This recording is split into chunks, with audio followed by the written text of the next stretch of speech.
Assalamualaikum, sir. Today our group will be presenting on question 1.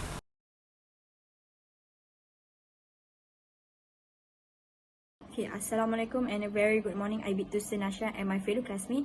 So my name is Nurhati Inani binti Muhammad Zulkifli and my metric number is 272331, and today we are going to present on question 1.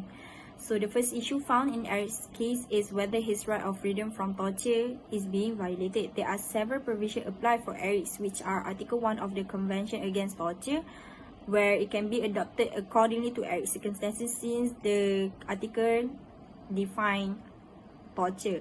Moreover, the Beliz police also in breach of the International Covenant on Civil and Political Rights, where known as ICCPR, where they violated Article 7 and Article 10, Clause 1. So after you examine Eric's case, he suffered physical and emotional torture during the interrogation. For example, he was poured water over a cloth that covered his face, so that he experienced drowning sensation that fall under the context of Article 1 of CAT.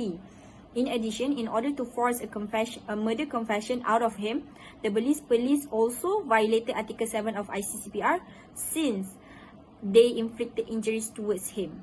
So they also violated Article 10, Clause 1, since Eric is detained under inhuman prison light, similarly to the case of Estrada against Uruguay 1983, where the victim was held in cage cell light for 7 months without meal and recreation. So in a nutshell, Eric's right of freedom for torture, cruel, inhuman and degrading punishment and treatment has been violated by the Belize, and they are subjected to Article 1 of CAT, Article 7 and Article 10 Clause 1 of the ICCPR.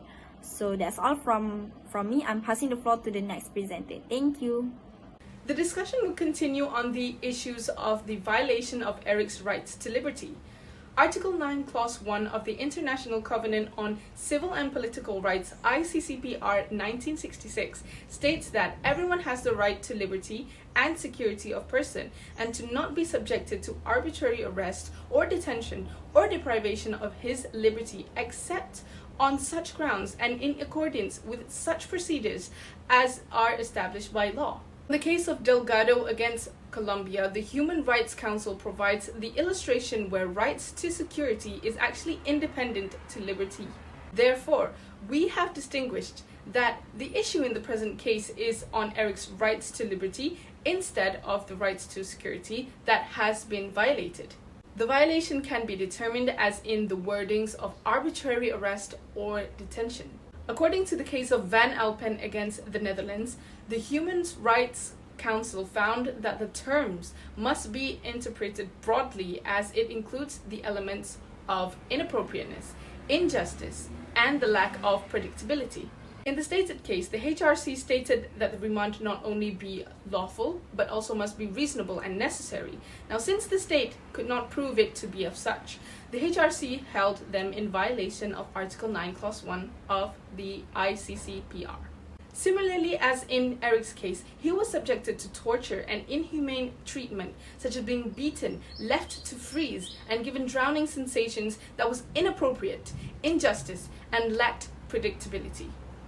Hence, Eric was held under arbitrary detention, which constitutes the state of Belize in violation of Eric's rights to liberty under Article 9, Clause 1 of the ICCPR 1966. That's all from me. Moving on to the next presenter. Now, we will move on to the third right that has been violated in Eric's situation. The third right is specifically mentioned under Article 14 of ICCPR, which is the violation of rights to a fair trial. However, in Eric's case, Article 14, subsection 3, subsection B, precisely has been violated, in which the accused has the right to have adequate time and facilities to prepare for his defense and also to communicate with his counsel of his own choosing. Further reference can be made in the case of Gridin against Russian Federation. In this case, the author claimed that he had requested a lawyer soon after he was detained. However, his request was blatantly ignored. In addition to this, he also claimed that he was interrogated without having the benefit of consulting a lawyer, although he had repeatedly requested such consultation. It was then later held by the court that the Russian Federation had violated Article 14, subsection 3, subsection B. Now, how do we apply the provision and the case mentioned into Eric's situation? When we analyze Eric's situation, it can be seen that Eric was not given access to any lawyer before the interrogation was instigated by the Belize police. Similarly, as in the case of Gradin against Russian Federation, Eric too was interrogated without the benefit of consulting a lawyer.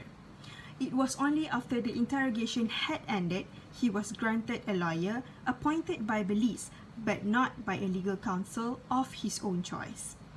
These events led Eric in giving false confession and false evidence, which are in no way constitute a fair trial, as he was unable to provide his defense and also to communicate with his own lawyer of his own choice. Thus, it is clear that Eric's right to a fair trial is violated under Article 14, subsection 3, subsection B of ICCPR. Good day, Doctor. My name is Junie. Next, we will be discussing on how to make a communication to the Human Rights Committee. First of all, who is the Human Rights Committee? The Human Rights Committee is actually a body which monitors the implementation of the ICCPR in the domestic law of the state parties. This body is responsible for promoting the human rights, particularly for the category of civil and political rights. If the wrongdoing state is found in breach of obligation under ICCPR, what this Human Rights Committee will do for the victim is they will require the wrongdoing state, which is Beliz in the present case, to provide remedy to the violation, such as compensate to the complainant or release him from the prison.